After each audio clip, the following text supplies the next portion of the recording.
De l'atroce boucherie, mon père était au chemin des dames, à la résurrection de la beauté. Ce n'est pas un texte à la Déroulède, à la Jean Richepin, à la Aragon. Mort, où est ta victoire? C'est un texte bref, rassurez-vous, facile. À Verdun, même les rosiers ont fleuri sur les morts. Les cris sont retombés sur les gerbes du mal. Les éclats d'obus font semblant d'avoir ouvert des livres d'or délirants de mémoire. Le temps des branches mortes a renoncé. Longtemps interrompus, les forêts finissent leurs phrases. Le temps ne compte pas sur les tombeaux pour se couvrir de rudérales et garder le deuil d'un amour fané. Une enfant se souvient du père. Elle a choisi dans la rose des vents, au-delà de quelques pétales, une rose absolue, marquée au coin de sa fidélité. J'invite Monsieur le maire, avec une de nos concitoyennes qui habite le quartier, à venir dévoiler ce monument.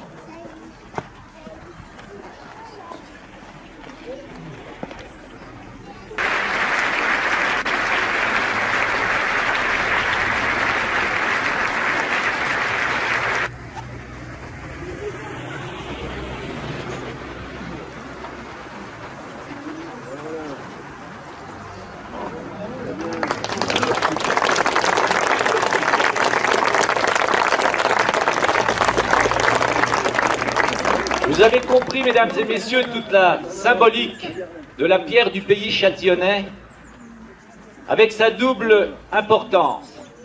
D'abord, ce monument, je dois le dire, il est confié aux concitoyens de notre quartier. Je suis sûr qu'ils sauront l'honorer, le respecter et rappeler même à leurs visiteurs dans quelles circonstances et pourquoi il a été implanté ici. Pendant que nous allons découvrir ce monument en détail, à nous accompagner musicalement parlant. Merci, chef.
Début de cette cérémonie commémorative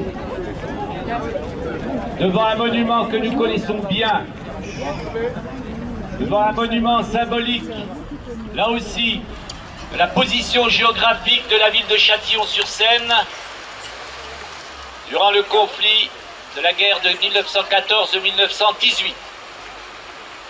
Et comme je vous l'ai dit tout à l'heure, je souhaitais qu'un homme de l'histoire, avec un grand H, lui aussi professeur dans le lycée Désiré Nizar.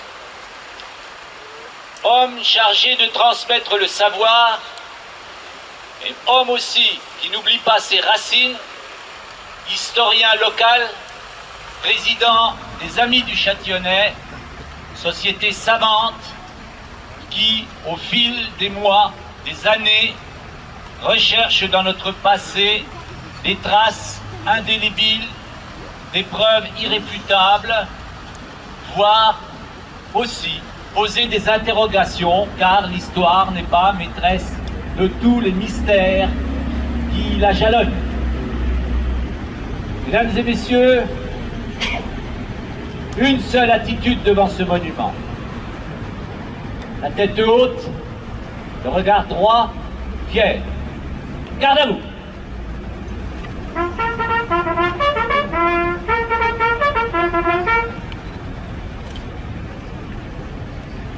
Veuillez déposer les gerbes.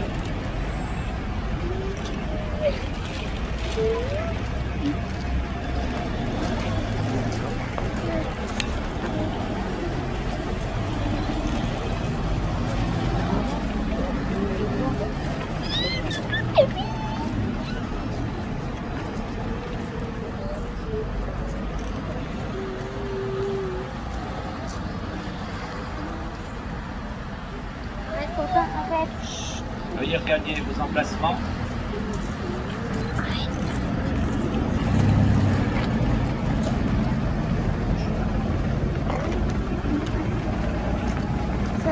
Je vous prie maintenant de bien vouloir respecter un temps de silence, un temps de recueillement, un temps où les âmes se penchent sur leur passé, un temps où nous pouvons mesurer, à l'aune de la paix qui nous est offerte aujourd'hui, la puissance et la valeur des sacrifices humains qui ont été consentis. Je vous demande une minute de silence. Bien sûr, la Marseillaise interprétée par la lyre châtillonnaise.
Mars 1814, septembre 1914. Deux périodes qui ont fait entrer Châtillon dans les livres d'histoire. La première, 5 février, 19 mars 1814, le congrès de Châtillon, et nous sommes juste à côté de l'endroit, ici, où s'est passé ce congrès. Deuxième date, c'est aujourd'hui, l'anniversaire, 6 septembre 1914. Si on résume un peu, en ce début du XXe siècle en Europe, c'était la montée des impérialismes, c'était un fort nationalisme, c'était des volontés expansionnistes, des rivalités économiques. Tout ceci a amené à la course aux armements. En France, on a construit des forts le long de la nouvelle frontière avec l'Allemagne, puisqu'il y avait eu perte de l'Alsace et de la Lorraine. Le service militaire était passé à 3 ans en août 1913. On s'armait par exemple avec le canon, le fameux canon de 75, etc. Donc il y avait tout un tas de signes avant-coureurs.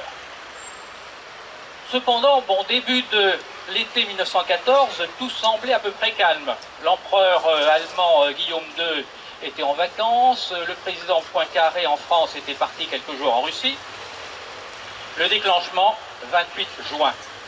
L'assassinat de l'archiduc François Ferdinand, héritier du trône d'Autriche-Hongrie, dans une obscure rue de Sarajevo en Bosnie. 2 août 1914, mobilisation générale en France et en Allemagne.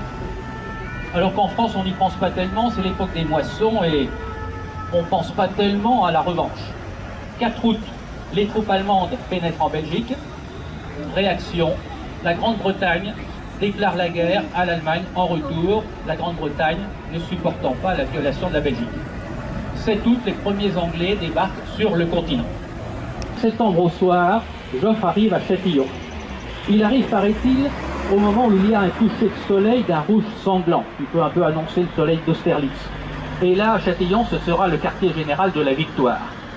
Alors à Châtillon, le soir, tout le quartier général est déjà arrivé. La police secrète, les postes de téléphonie, le service de l'arrière, le service des chemins de fer, des postes. Même 4 avions sont arrivés dans l'après-midi, justement. Et le quartier général se trouve dans l'ancien couvent des Cordeliers. Par contre, le général et ses 3 officiers d'ordonnance sont logés au château Marmont.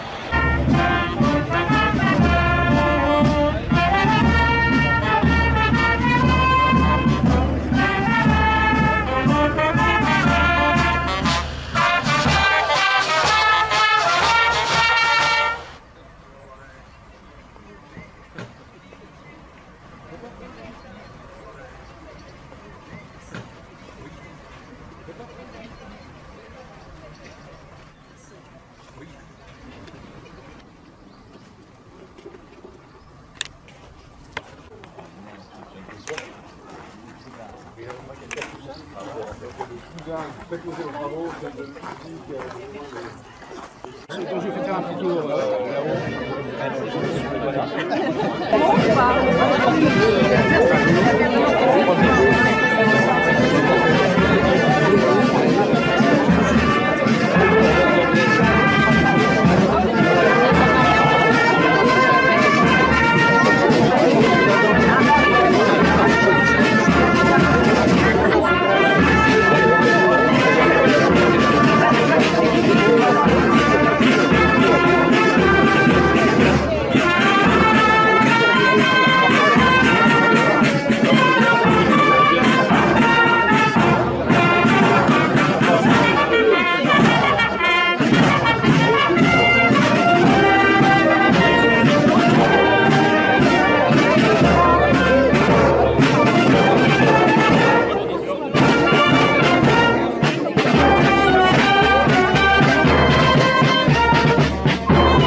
avec, comme je l'ai dit tout à l'heure, un passage à cette grande maison, le château Marmont, qui par ce premier nom d'abord résonne d'une façon particulière vis-à-vis de l'histoire de France, et deuxièmement, endroit, lieu, chambre, où le général Joffre, je le répète de l'époque, puis le maréchal Joffre, a vécu un moment intense d'hommes et de militaires à la fois.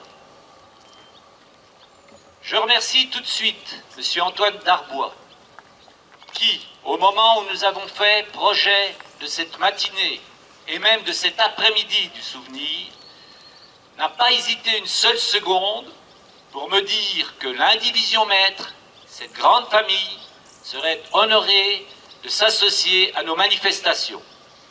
C'est pourquoi je vais lui donner tout de suite la parole, car il est à la fois celui qui a le devoir de mémoire de rappeler aux jeunes générations qui viennent de temps en temps dans ce bel environnement.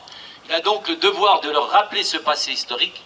Et puis il va, pour nous aussi, nous rappeler quelques souvenirs incontournables de la vie de Joffre à Châtillon-sur-Seine. Monsieur Darbois, la parole est à vous. Merci. Monsieur le Président, Monsieur le maire, chers amis châtillonnais, l'indivision maître, société familiale propriétaire du château Marmont, est heureuse de vous y accueillir. C'est donc ici, dans cette chambre, qui est juste au-dessus de nos têtes, que Joffre a mis la dernière main à son célèbre ordre du jour de la bataille de la Marne, dans la nuit du 5 au 6 septembre 1914. Notre parcours dans Châtillon a bien symbolisé les allers et retours permanents entre le couvent des Cordeliers et le château Marmont, entre les équipes de travail de l'état-major, logées aux Cordeliers, et leurs chefs qui résidaient ici. Mais après le temps de la concertation en équipe, vient le temps de la décision finale qui n'incombe qu'au seul chef. Et c'est ce que Joffre a fait, ici même, devant vous, dans cette nuit du 5 au 6 septembre, pour lancer la contre-attaque victorieuse. Toute chose égale par ailleurs, on peut dire que ce 6 septembre 1914 est l'équivalent pour la Première Guerre mondiale du 18 juin 1940 pour la Deuxième Guerre mondiale. En réponse à l'appel décisif d'un chef, notre pays se ressaisit, cesse de reculer et engage la contre-offensive menant à la victoire finale. Un tel moment historique est toujours la rencontre d'un homme d'exception, de circonstances dramatiques et d'un lieu chargé d'histoire. Sur l'homme Joffre et sur les circonstances, l'excellente exposition que les amis du Châtillonnais ont préparée dans la galerie du château vous expliqueront tout cela. Je voudrais simplement, en quelques mots et quelques dates, vous parler de ce château Marmont où Joffre a choisi de résider. Je commencerai en 1815, c'est à peu près le moment où Marmont finit la construction de ce château.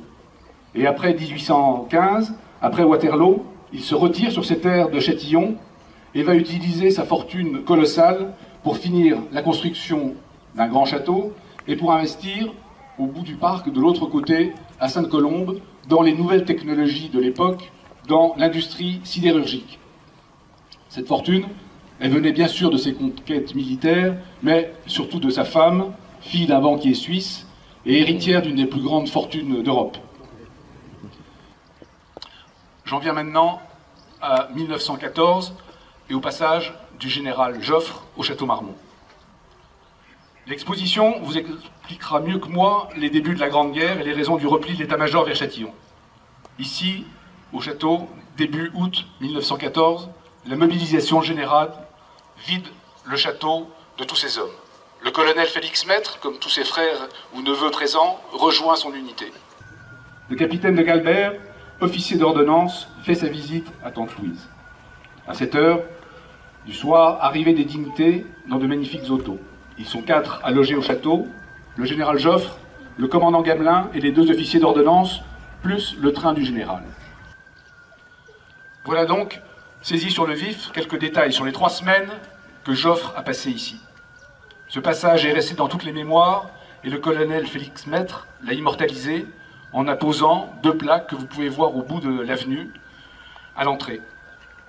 Une des conséquences de ces plaques a été qu'en juin 1940, les soldats allemands ayant envahi Châtillon et lisant ces plaques se sont acharnés contre le château Marmont et en ont pillé et saccagé tout l'intérieur et le mobilier.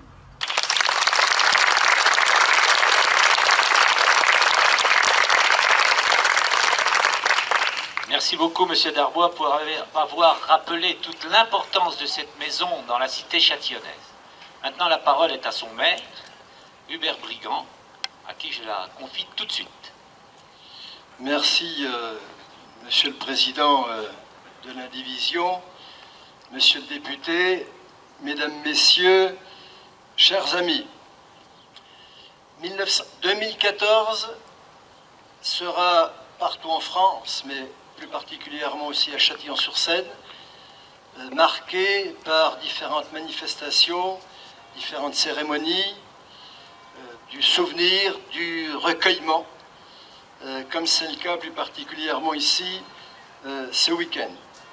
Bien sûr, parce que c'est dit depuis ce matin et ça vient d'être rappelé, puisque nous sommes au jour même, aux 100 ans donc de l'appel du général Joffre, mais aussi parce que en 2014, c'est le 70e anniversaire du repli des Allemands. Et puis nous avons commencé cette matinée avenue du maréchal Joffre.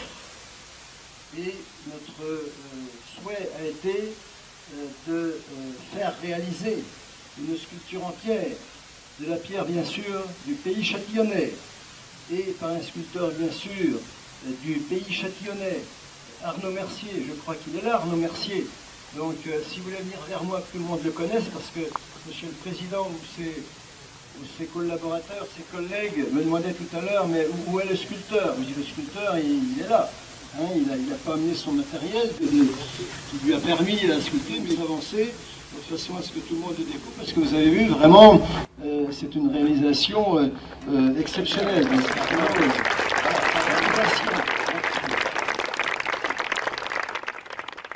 Je voudrais remercier également, bien sûr, l'association des Amis du Châtillonnais, représentée ici par son président Dominique Masson.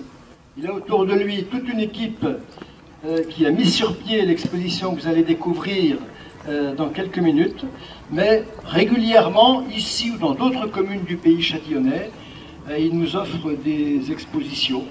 Donc je voudrais les remercier parce que grâce à eux, on découvre tout un passé de Châtillon que peut-être certains ne connaissent pas.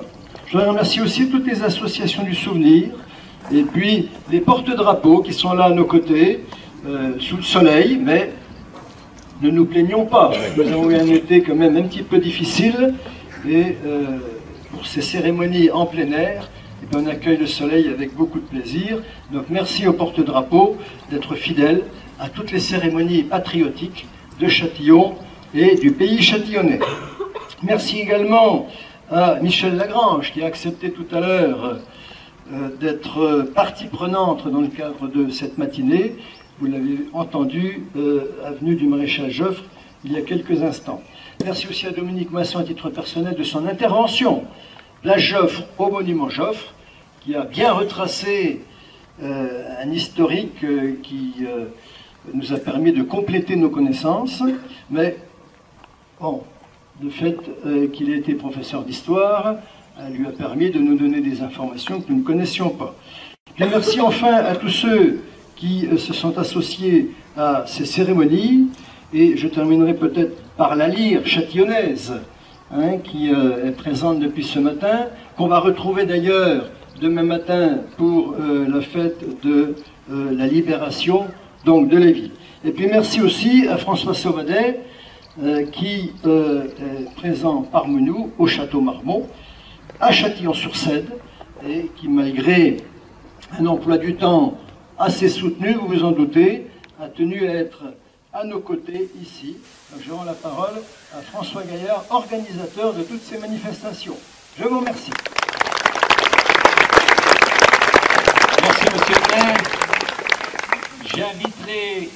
J'ajouterai, excusez-moi, à ces remerciements, un remerciement tout particulier à celui qui est porteur d'un uniforme. Et vous regarderez autour de nous, il n'y en a pas beaucoup, il n'y en a qu'un. C'est un militaire. Il représente évidemment l'armée française, bien sûr, qui est évoquée tout au long, dont nous faisons l'historique, qui est évoquée tout au long de cette journée.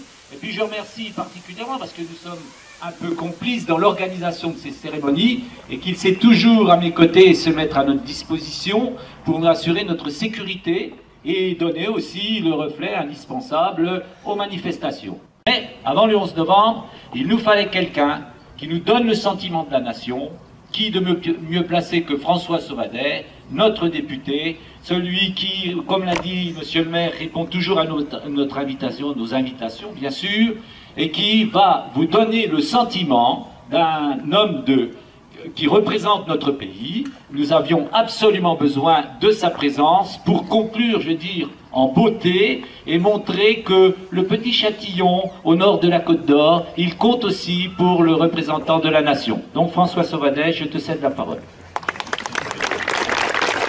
D'abord, merci à vous tous et merci de un Syrien chargeant l'ennemi avec des gants blancs, et l'ennemi espérait une victoire rapide qui est à sa portée. D'ailleurs, je voudrais rappeler aussi que le 22 août, c'était probablement la journée la plus sanglante de toute l'histoire de l'armée française, puisqu'il y a eu 27 000 morts en une seule journée, vous imaginez, plus que tous les morts qui sont décédés pendant la guerre d'Algérie. Son ordre était le suivant: au moment où s'engage une bataille d'où dépend le salut du pays, il importe de rappeler à tous que le moment n'est plus de regarder en arrière. Une troupe qui ne peut plus avancer devra coûte que coûte garder le terrain conquis et se faire tuer sur place plutôt que de reculer. Dans les circonstances actuelles, aucune défaillance ne peut être tolérée. Vous imaginez la portée de ce dispositif et de cet ordre, et les Français vont tenir. Les Français vont contre-attaquer sur un front qui est gigantesque puisqu'il relie Verdun à Meaux, soit 250 km. Rendre hommage, c'est aussi évoquer les pertes. 227 000 hommes qui sont tombés, français, 37 000 britanniques, et aussi 256 000 soldats ennemis tués, disparus, blessés lors de combats. C'est-à-dire, c'était pratiquement sur 500 000 le quart des effectifs engagés qui est tombé. Ce sont des sacrifiés. Ils ont grossi les rangs d'une cohorte mortuaire de la Première Guerre mondiale qui reste une des plus grandes tragédies de l'humanité. 8 millions de morts, 20 millions de blessés, ce qu'on appelait les gueules cassées. Et une seule commune de France, imaginez-le, une seule sur 36 000, qui n'a eu aucun mort, une commune de Normandie, une seule. Merci à vous tous. Ce que nous devons retenir, c'est dans ces événements qui ne sont pas des événements du passé, d'abord c'est le courage, c'est la ténacité, c'est l'abnégation, c'est la foi dans l'avenir, vous l'avez dit aussi, Monsieur le Président, et puis le refus de la fatalité. Donc nous devons regarder ce qui s'est passé pour en tirer des leçons pour notre avenir et lutter contre toute forme de repli ou d'extrémisme qui pourrait conduire à des tensions que nous avons connues par le passé. Et je voudrais en conclusion citer Charles Péguy, qui est tombé le 5 septembre 1914. Il écrivait des mots, moi, qui m'ont beaucoup touché. « Heureux ceux qui sont morts pour la terre charnelle, pourvu que ce fût dans une juste guerre. Heureux ceux qui sont morts pour 4 coins de terre. Heureux ceux qui sont morts d'une mort solennelle. Heureux ceux qui sont morts dans les grandes batailles. Heureux ceux qui sont morts qu'elles sont retournées dans la première argile et la première terre. Heureux les épis mûrs et les blés moissonnés. » Eh bien, sur ces mots, je voudrais vous dire simplement que vive la République et ses valeurs, et que vive la France dans une Europe en paix. Voilà, merci à tous.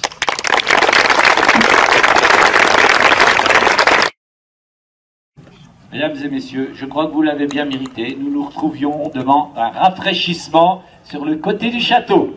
Voilà, à tout de suite. Voilà. Oui, ah oui, prenez la photo.